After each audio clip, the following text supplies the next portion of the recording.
Materi pada malam hari ini adalah kuat dengan munajat. Sebenarnya materi ini kami persembahkan untuk kita semua yang mungkin hari ini sedang diuji oleh Allah Subhanahu wa taala dengan satu ujian dan tak kunjung hilang ujian itu. Atau sampai hari ini kita sedang meminta sesuatu kepada Allah Subhanahu wa taala dan Allah tak kunjung memberikan sesuatu yang kita minta itu. Maka bagaimana kita menguatkan diri kita dengan bermunajat kepada Allah Subhanahu wa taala? Saya gunakan kata munajat karena nanti agak sedikit berbeda makna munajat dengan berdoa kepada Allah Subhanahu wa taala. Kenapa? Karena kita lihat di sepanjang sejarah, baik sejarah para nabi maupun sejarah orang-orang soleh, di mana mereka banyak diselamatkan Allah di detik-detik terakhir keputusasaan mereka itu dengan munajat kepada Allah. Akhirnya datang pertolongan. Sakit yang tak kunjung sembuh, yang hampir seluruh dokter angkat tangan untuk pengobatannya, di detik-detik keputusasaan ia senantiasa bermunajat kepada Allah Subhanahu wa taala dan di situ Allah datangkan kesembuhan.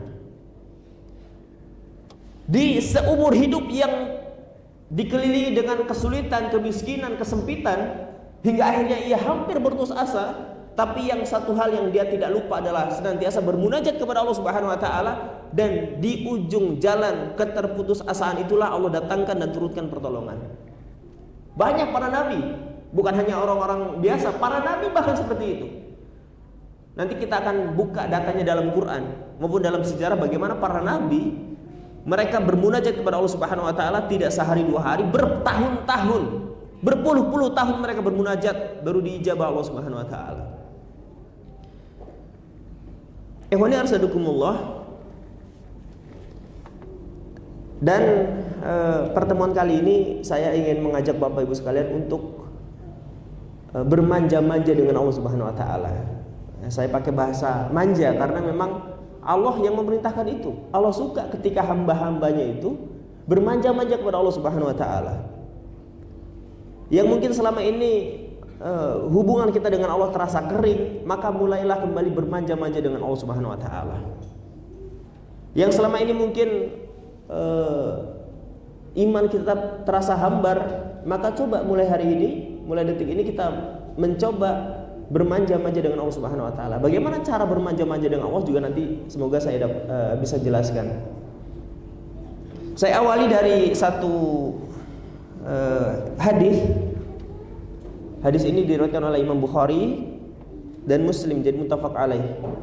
Rasul bersabda, Allahu arhamu bi ibadihi min hadihi biwalidiha atau biwaladiha.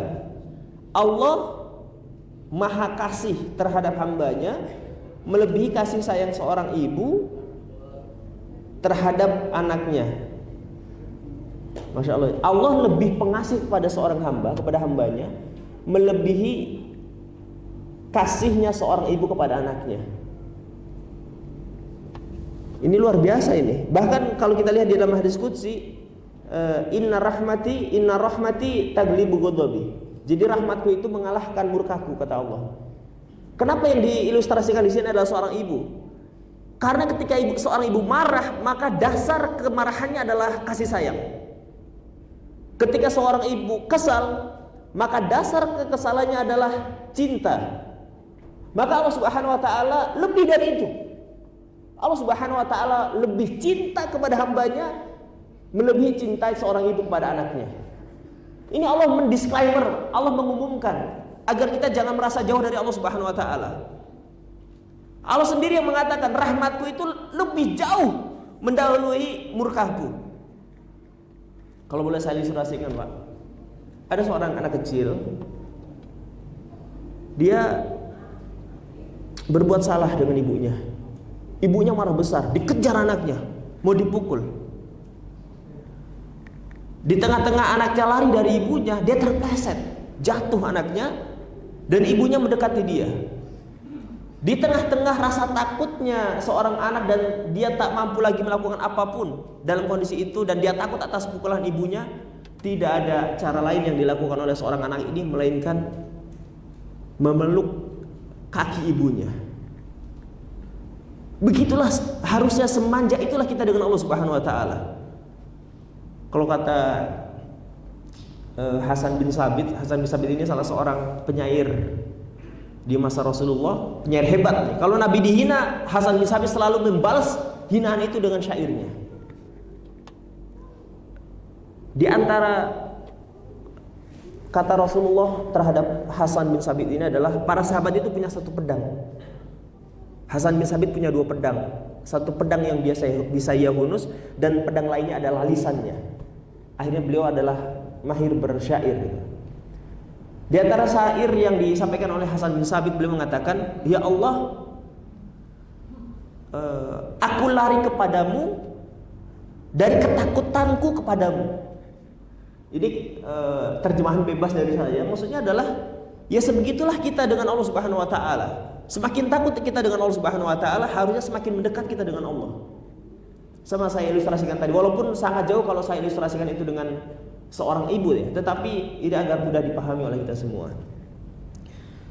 Bapak yang saya muliakan,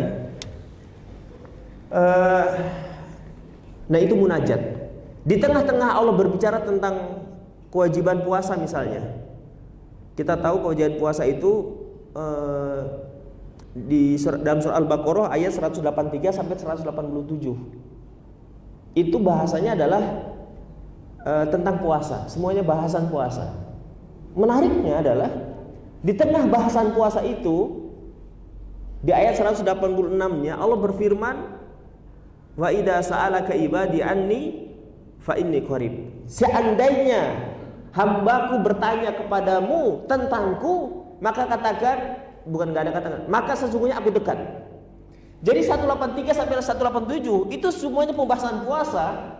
Itu ada satu pembahasan nyelip sedikit, pembahasannya tentang yang tidak ada kaitannya dengan puasa, yaitu bertanya tentang Allah Subhanahu wa taala, dan di situ Allah menyatakan aku dekat.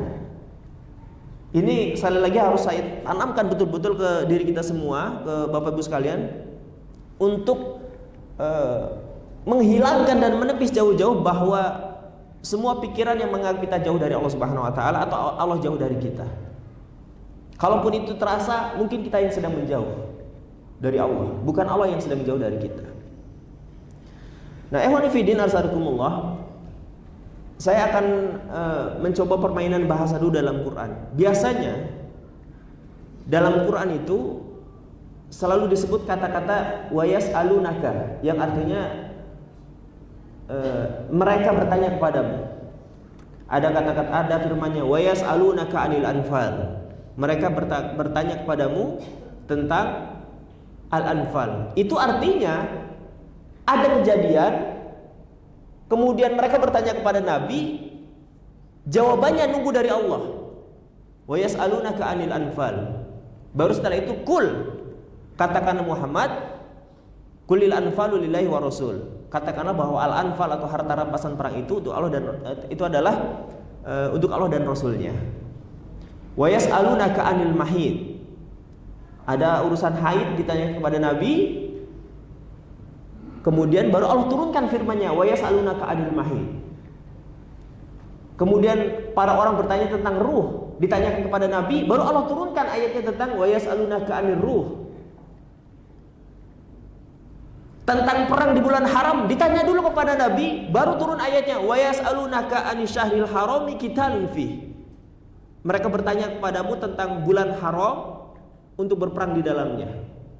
Semuanya kalau ada urusan pertanyaan, Pak, Bapak sekalian, itu bahasa Al-Qur'an biasa seperti itu. Wa yas'alunaka wa yas'alunaka wa yas'alunaka, kemudian di ujungnya nanti ada kul. Karena yang jawab adalah Nabi Muhammad melalui firman Allah. Mereka bertanya tentang harta rampasan perang, tentang haid, tentang ruh, tentang perang di bulan haram, semuanya pertanyaan. Dan dijawab Allah melalui lisan Nabi ketika nanti ayat sudah diturunkan. Doa, munajat, beda urusan. Dalam urusan doa tadi Al-Baqarah 186, justru Allah mengatakan wa idza sa'alaka, dan kalau nanti ada hambaku bertanya kepadamu. Belum ada kejadian. Semua yang tadi disebutkan sama Allah dalam Quran itu adalah pertanyaan yang sudah ditanyakan kepada Nabi. Tapi urusan doa belum ada pertanyaan, Allah sudah kasih pernyataan. Wa idza sa'alaka ibadi, kalau nanti ada hambaku bertanya kepadamu tentang aku, kata Allah, dan tidak diimbuhi dengan kul, jawab Muhammad, katakan Muhammad enggak ada, tapi langsung wa idza sa'alaka ibadi anni fa inni qarib. Kalau ada hambaku bertanya tentangku, maka aku adalah dekat, kata Allah Subhanahu wa taala. Ini seakan-akan Bapak, kalau boleh saya bayangkan ya, dan ini tidak akan mungkin bisa terbayang. Itu Allah sedang mengatakan kepada kita bahwa Allah sedang menunggu kita di depan gerbang rahmat. Bagi siapapun yang mau menengadahkan tangannya bermunajat kepada Allah Subhanahu wa taala. Itu Allah sudah tunggu itu. Di depan gerbang rahmat itu. Enggak perlu jawaban dari Nabi Muhammad, enggak perlu ada yang tanya.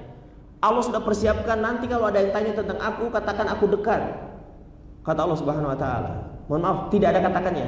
Kalau ada hambaku bertanya kepadamu, aku dekat, kata Allah. Nah, maka ini tentang munajat. Ehwani arsadukumullah.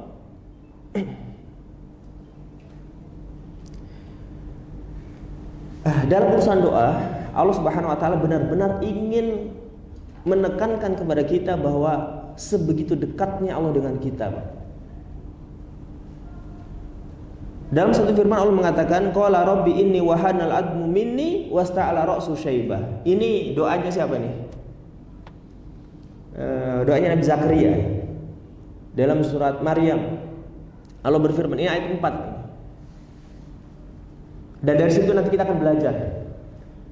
Qala rabbi, Zakaria berkata, Rabbi inni wahanal admu minni. Ya Allah, sungguh tulangku telah lemah, kata Nabi Zakaria. Wasta'ala ra'su syaibah, dan rambutku telah memutih. Walam akun bidu'aika rabbi syakiyah. Tetapi ya Allah, tidak pernah sedikit pun aku merasa kecewa dengan doa yang telah aku panjatkan kepadamu. Ini harus digarisbawahi ini Bapak sekalian. Nabi Zakaria itu doanya panjang, maksudnya waktunya lama, minta keturunan. Sampai Nabi Zakaria tua belum juga dapat. Tapi sekalipun tidak pernah panjangnya waktu untuk penantian doa itu membuat Nabi Zakaria kecewa. Ini Nabi Zakaria mengatakan, dan ini sebagai apa ya? Bisa disebut sebagai metode juga Nabi Zakaria meminta kepada Allah. Kalau boleh saya ilustrasikan begini Bapak Ibu sekalian. Kalau ada seorang istri minta kepada suaminya, kalau misal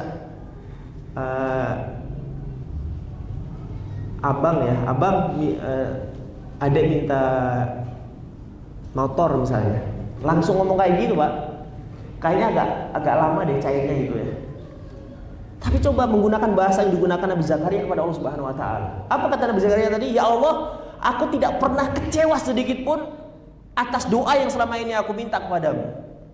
Jadi bahasanya agak diganti Pak. Seorang istri lebih bilang, Bang, tahun 2018 adek minta motor, alhamdulillah abang kasih. Disebut itu kebaikan-kebaikannya. Tahun 2019 adek minta HP, alhamdulillah abang kasih gitu ya. Tahun 2020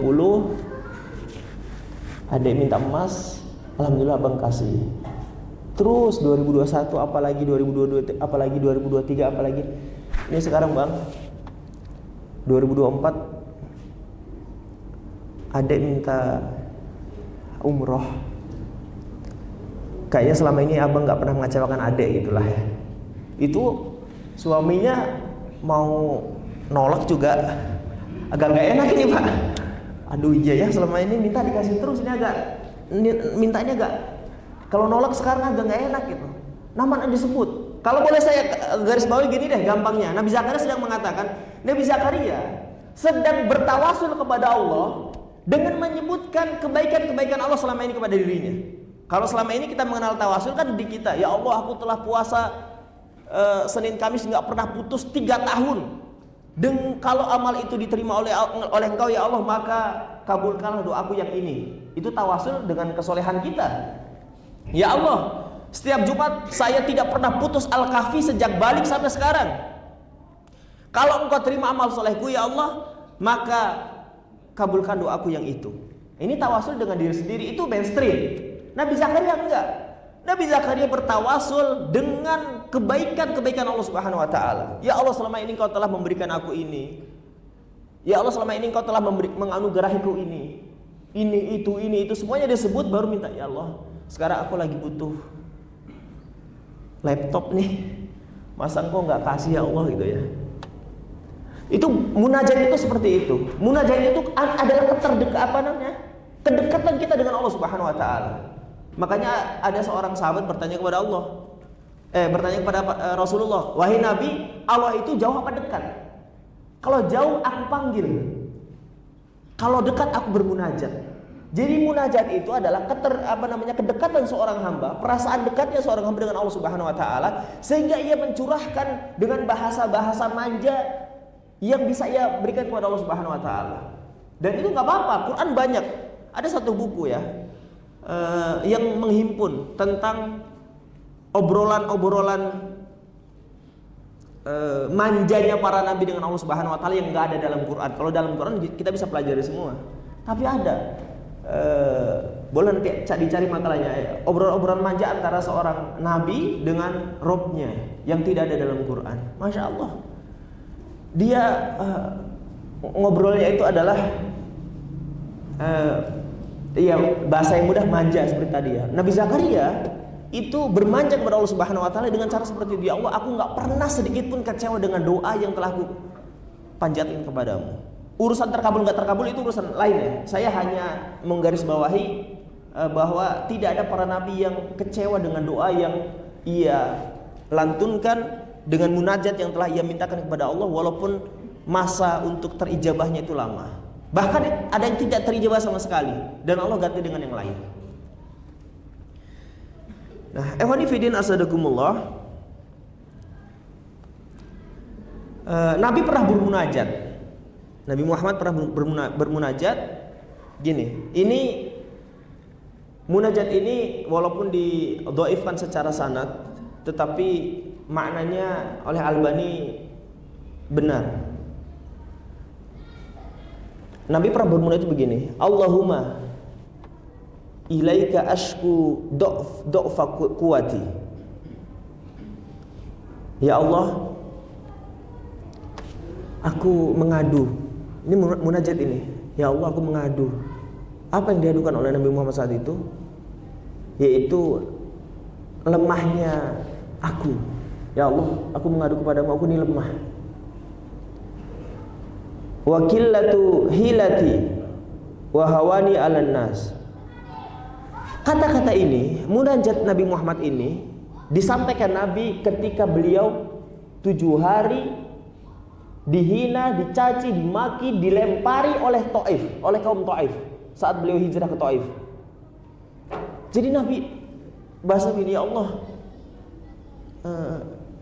hina banget sih aku di mata manusia gitu ya. Ini Nabi Muhammad loh, pimpinan para nabi, Sayyidul Anbiya, pemimpinnya para nabi, wa Sayyidul Mursalin, pimpinnya para rasul, yang mengimami seluruh para nabi di Masjidil Aqsa, di Baitul Maqdis. Itu sempat mengatakan dalam munajatnya, ya Allah, aku ini hina banget ya Allah. 40 tahun aku dimuliakan, digadang-gadang sebagai orang yang dipercaya di kaumku. 40 tahun, Pak. Dari usia beliau kecil itu udah dimuliakan. Belum balik beliau udah dimuliakan. Sampai balik, sampai beliau diangkat menjadi nabi di usia beliau yang 40 tahun. Itu beliau dimuliakan, dan sejak beliau diangkat jadi nabi, beliau dihinakan oleh kaumnya, diusir, dihinakan. Bukan hanya orang-orang waras, orang-orang gila ikut mengejek Nabi Muhammad. Bukan hanya orang-orang kaya, orang-orang miskin, para budak menghina Nabi Muhammad. Sebegitu hinanya aku, ya Allah. Saya membayangkan suasana itu, Pak ya. Ini Nabi Muhammad, orang yang paling mulia, Itu sampai mengatakan, ya Allah, hina banget aku nih, ya Allah, di mata umatku, di mata kaumku. Ya kalau kita hari ini merasa dihinakan oleh segelintir orang, ya belum seberapa dengan Nabi Muhammad SAW. Nabi Muhammad dari mulai berlahir sampai usia 40 tahun gak ada cacat akhlaknya. Kalau hari ini masih ada menghinakan kita karena ada dosa masa lalu, semoga itu menjadi penebus dosa kita. Kalau hari ini yang tidak hormat sama kita karena kesalahan kita sebagai manusia, ya semoga itu menjadi penebus dosa kita. Nabi Muhammad 40 tahun dihormati, di usia beliau menjadi nabi, 7 hari 7 malam tak berhenti ya dihina oleh kaumnya, dicaci maki bahkan oleh seluruh karangan. Ya Allah, ini bahasa Nabi Muhammad saat itu mungkin, ya Allah kok gini amat ya, kan gitu kan kurang lebihnya. Kalau Nabi Muhammad bisa membanggakan diri, kan bisa juga sebenarnya, ya Allah aku ini nabimu loh, kan gitu ya. Ya Allah aku ini utusanmu. Karakter sebuah bangsa itu berbanding lurus dengan bagaimana mereka memperlakukan para utusan. Ada seorang raja mengirim utusan, kemudian utusan ini dibunuh, maka ini deklarasi perang, ya kan? Berarti ini penghinaan terhadap raja. Allah Subhanahu Wa Taala mengutus utusan seorang rasul, utusannya dihina, dicaci maki, diusir, diboikot oleh kaumnya sendiri. Ini Nabi bisa ngomong gitu, ya Allah aku ini nabimu, aku ini rasulmu, aku ini wakilmu di bumi. Tapi nggak gitu. Tapi ya Allah, aku mengadu kepadamu kelemahanku. Ini bahasa-bahasa yang manja tadi itu, yang harus kita perbanyak dalam munajat kita dengan segala macam keterbatasan kita hari ini. Ada satu hadis ini diriwayatkan oleh Abdullah bin Umar. Rasulullah SAW bersabda, "Man fataha lahu minkum babad du'a, man futiha lahu minkum babud du'a, futihat lahu abwabur rahmah." Barang siapa yang Allah bukakan dia pintu doa, dia tuh rajin doa, minta apapun dia minta kepada Allah Subhanahu Wa Taala. Barang siapa yang dijadikan Allah punya karakter suka dan gemar berdoa, apa kata Rasulullah? Futihat lahu abwabur rahmah. Allah pada hakikatnya telah membuka pintu rahmat untuk dirinya. Wa ma sa'alallahu syai'an yu'ta ahabu ilaihi min ayyas alal afiyah. Dan tidak ada sesuatu yang paling dicintai oleh Allah dari permintaan hambanya melebihi cintanya Allah kepada orang-orang yang minta afiyah, keselamatan.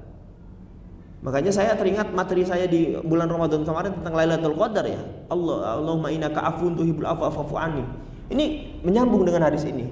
Tidak ada permintaan yang paling dicintai Allah dari permintaan hambanya melainkan afiyah. Keselamatan hidup, keselamatan harta, keselamatan dunia, keselamatan alam barzah, keselamatan kubur, keselamatan padang mahsyar, keselamatan mizan, keselamatan timbangan amal soleh, keselamatan sirat, sampai akhirnya kita masuk dalam rahmat Allah berupa surga.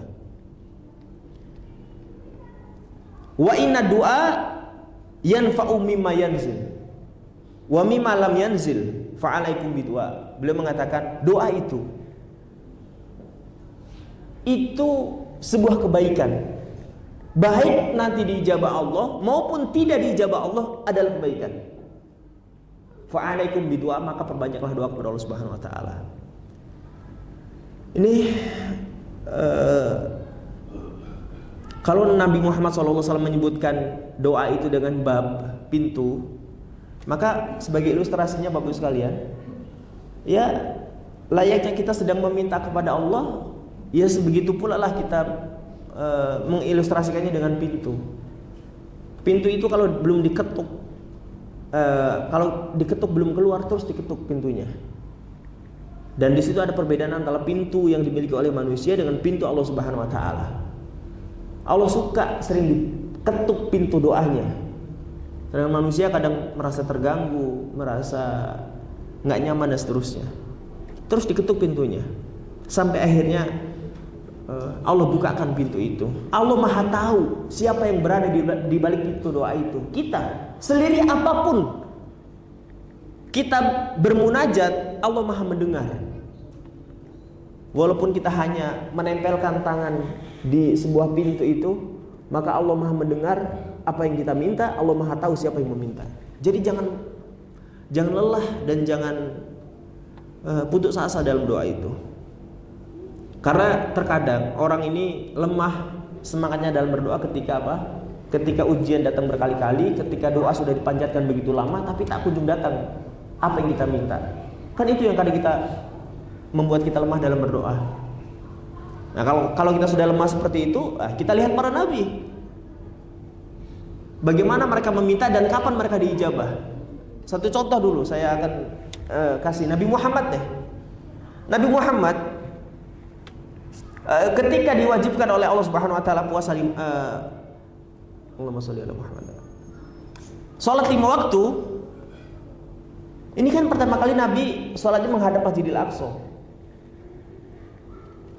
Ketika Rasul di Madinah, salat masih menghadap Masjidil Aqsa. Dan di situ para haters dari kalangan orang Yahudi menghina Nabi Muhammad. Ini salat kok Masjidil Aqsa, Masjidil Haram dong gitu ya. Ini suara-suara sumbang dari orang-orang Yahudi ini sudah mulai disuarakan saat itu. Nabi Muhammad soalnya kok menghadap Masjidil Aqsa, ke Masjidil Haram. Sejak saat itu Nabi meminta kepada Allah, ya Allah, palingkan kiblat kami ke Masjidil Haram. Itu bukan minta waktu maghrib, waktu isya diijabah, enggak. Satu riwayat mengatakan 17 bulan, 18 bulan Nabi di situ. Ada lagi yang mengatakan permintaan untuk pindah kiblat itu sejak perintah sholat diturunkan sampai akhirnya 18 bulan Nabi Muhammad hijrah ke Madinah, kurang lebih 3 tahun baru diijabah. 3 tahun Pak, bukan minta makan, bukan minta dikenyangkan, bukan minta diberi jabatan, bukan minta urusan duniawi, diminta perpindahan kiblat agar umat Islam bersatu di bawah naungan Ka'bah. Itu pun ijabahnya bertahun-tahun. Ini kadang kita baru doa malam, pagi belum diijabah, sorenya update status Pak, ya, story WA, Instagram gitu ya. Ya siapa kita? Nabi Muhammad SAW sebegitu mualinya beliau bertahan selama lebih dari 18 bulan. Karena ada ikhtilaf, ada satu riwayat yang mengatakan Nabi berdoa sejak hijrah ke Madinah ketika dapat hinaan dari orang-orang Yahudi. Ada yang mengatakan Nabi minta doa agar dipindah kiblatnya sejak perintah sholat itu turun. Dan banyak para nabi juga gitu. Dulu sering saya sampaikan bagaimana Nabi Yusuf alaihissalam itu dimintakan doanya oleh ayahnya Yakub. Sejak hari pertama Nabi Yusuf hilang, sampai Imam Ghazali mengatakan setiap hari ayahnya Nabi Yusuf yaitu Nabi Yakub alaihissalam tak berhenti menangis dalam doanya sampai ia buta. Jadi butanya matanya Nabi Yakub itu karena setiap hari menangis meminta kepada Allah agar segera mengembalikan putranya Yusuf alaihissalam. Berapa tahun itu? Satu riwayat mengatakan 40 tahun. Akhirnya ketemu lagi. Dari Yusuf kecil sampai Yusuf dewasa 40 tahun. Mulai dari sumur, diambil oleh pedagang, dijual jadi budak, masuk ke istana, di penjara, menghabiskan waktu 40 tahun, baru diijabah ketemu Nabi Yakub alaihissalam, anaknya Nabi Yusuf alaihissalam, bapaknya Nabi juga Ishak alaihissalam, kakeknya Nabi juga Ibrahim alaihissalam, dzurriyyah Nabi itu, keturunan Nabi. Doanya 40 tahun baru diijabah. Makanya kembali ke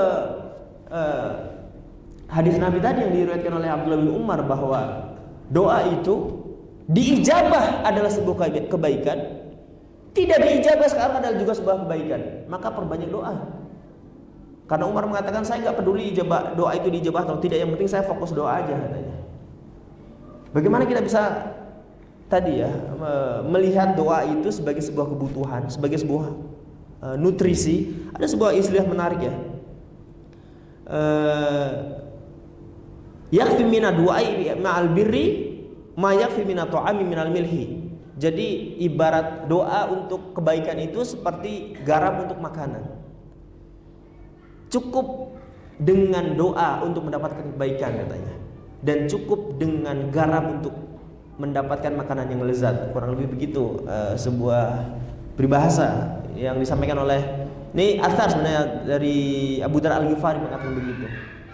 Jadi bagaimana kita hari ini butuh dengan munajat kepada Allah Subhanahu wa taala dengan bahasa-bahasa yang tidak hanya langsung minta, tapi bisa dengan caranya Nabi Zakaria tadi dengan menyebutkan deretan kebaikan-kebaikan Allah Subhanahu wa taala. Ya Allah, selama ini Engkau memberikan saya seorang suami yang soleh, suami yang baik, yang tanggung jawab.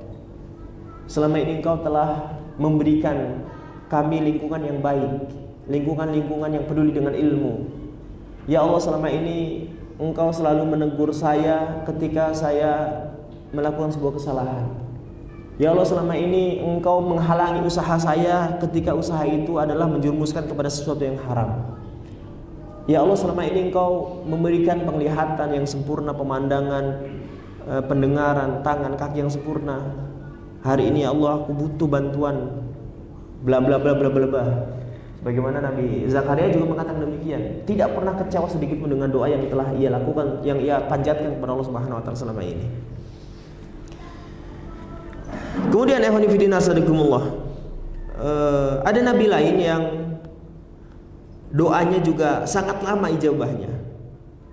Ini saya ngutip dari tafsir At-Tabari ya.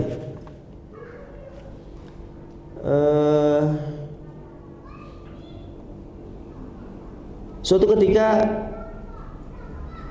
Nabi Muhammad SAW berkumpul dengan para sahabat. Kemudian sahabat ini bertanya kepada Nabi, "Ya Rasulullah, akhbirna an nafsik." Wahai Nabi, kasih tahu kepadaku tentang dirimu. Nabi bersabda waktu itu, "Na'am, ana dakwatu Abi Ibrahim." Kemudian di tengah-tengah beliau memberitahu bagaimana dirinya, ada satu kalimat yang menarik. Beliau mengatakan, "Ana dakwatu Abi Ibrahim." Saya ini doa bapakku Ibrahim alaihissalam. Karena kita tahu nenek moyangnya Nabi Muhammad itu ya Nabi Ismail, kemudian Nabi Ibrahim alaihissalam. Kemudian para sahabat tanya lagi, "Gimana maksudnya? Apa maksud bahwa engkau adalah doa Nabi Ibrahim?" Kemudian Rasulullah SAW mengutip satu ayat dalam Quran yang diabadikan Allah, yang itu merupakan doa Nabiullah Ibrahim alaihissalam. Nabi Ibrahim pernah berkata, "Rabbana wab'ats bihim rasulan minhum yatlu alaihim ayatika wa yu'allimuhumul kitaba wal hikmah wa yuzakkihim innaka antal azizul hakim." Jadi Nabi Ibrahim pernah meminta kepada Allah, "Ya Allah, wab'ats fihim rasulan minhum." Ya Allah, jadikan salah satu keturunanku itu adalah seorang nabi yang membacakan ayatmu, yang mensucikanmu, dan mengajarkan kitab-kitabmu, dan mengajarkan al-hikmah. Innaka antal azizul hakim, sesungguhnya engkau adalah zat yang maha al-aziz, mulia, lagi maha bijaksana. Jadi doa Nabi Ibrahim tentu dibacakan Nabi Ibrahim saat beliau hidup. Beliau punya anak dua dari istri yang berbeda, dua-duanya jadi nabi. Yang satu Ishak, yang satu Ismail alaihissalam. Tapi rupanya bukan itu doanya. Ijabah doa Nabi Ibrahim bukan itu. Ibnu Katsir mengatakan jarak antara Nabi Ibrahim hidup dengan diutusnya Nabi Muhammad SAW itu 40 tahun, 40 abad lamanya. Baru akhirnya Allah Subhanahu Wa Taala mengutus dari salah satu keturunan Nabi Ibrahim, Nabi Muhammad SAW, sebagai bentuk ijabah dari doanya. Jadi dari kisah ini Imam Ghazali memberi kita pelajaran bahwa yang terpenting dalam sebuah doa itu bukan seberapa cepat doa itu terijabah. Yang terpenting dalam sebuah munajat kita kepada Allah Subhanahu Wa Taala bukan seberapa cepat Allah kabulkan, tapi seberapa berkah dan kebaikan yang dilahirkan dari doa itu ketika doa itu terijabah. Seberapa berkah dan kebaikan yang dilahirkan dari munajatnya kita kepada Allah Subhanahu Wa Taala. Karena ketika Allah Subhanahu Wa Taala tahu bahwa apa yang kita minta justru akan menjauhkan kita dari Allah Subhanahu Wa Taala, kemudian Allah menggantikan sesuatu yang lain yang akhirnya itu adalah lebih baik untuk kita, maka itu adalah pilihan yang terbaik dari Allah Subhanahu wa taala. Perlu nggak kita akhirnya kesal sedikit? Nggak apa-apa kesal sedikit, tapi kita serahkan kepada Allah. Ada seorang wanita yang meminta selama ini putra laki-laki yang dia berikan dalam Quran, namanya Hana. Ketika ia hamil, lahir seorang wanita namanya Maryam. Ketika lahir putrinya yang selama ini Hana impi-impikan kan putra. Dia ingin seorang laki-laki yang akhirnya nanti akan menjaga Baitul Maqdis. Ketika lahir justru perempuan. Apa kata Hana saat itu? Wa id qalat imra'atu Imran rabbi inni wada'tuha unsa. Ya Allah, ini yang lahir perempuan ini. Sedangkan saya minta itu selama ini laki-laki. Itu bentuk kekesalan itu kan. Tapi ketika Allah bilang walaysa dzakaru kal unsa wa inni samaituha Maryama wa inni uidzuha bika wa dzurriyyataha minasyaitonir rajim. Allah lebih tahu bayimu itu laki-laki atau perempuan, mana yang terbaik untukmu. Maka apa yang kau lahirkan itu akan saya beri nama Maryam, dan aku akan jaga dia dan anak keturunannya dari setan yang terkutuk. Baru setelah itu Hana terima dengan apa yang Allah berikan. Selama ini dia minta anak laki-laki, Allah kasih perempuan, dan itu yang terbaik menurut Allah Subhanahu wa taala. Kekesalan sedikit itu ditutup dengan keimanan untuk memenangkan Allah Subhanahu wa taala dalam hatinya. Ya, itu selama ini kita minta Pajero, Allah kasih Ferrari misalnya. Ya bersyukur gitu. Barangkali itu Allah yang sedang berikan itu yang terbaik untuk kita. Kita minta selama ini rumah di pinggir jalan, Allah kasih kita rumah di perkebunan. Barangkali Allah Subhanahu wa taala juga ingin memberikan yang terbaik untuk kita. Yang penting adalah tugas kita adalah berdoa dan terus berdoa untuk apa yang akan diijabah, kapan diijabah, dengan cara apa Allah mengijabah, itu kita pasrahkan dan kita menangkan Allah Subhanahu wa taala dalam urusan ini.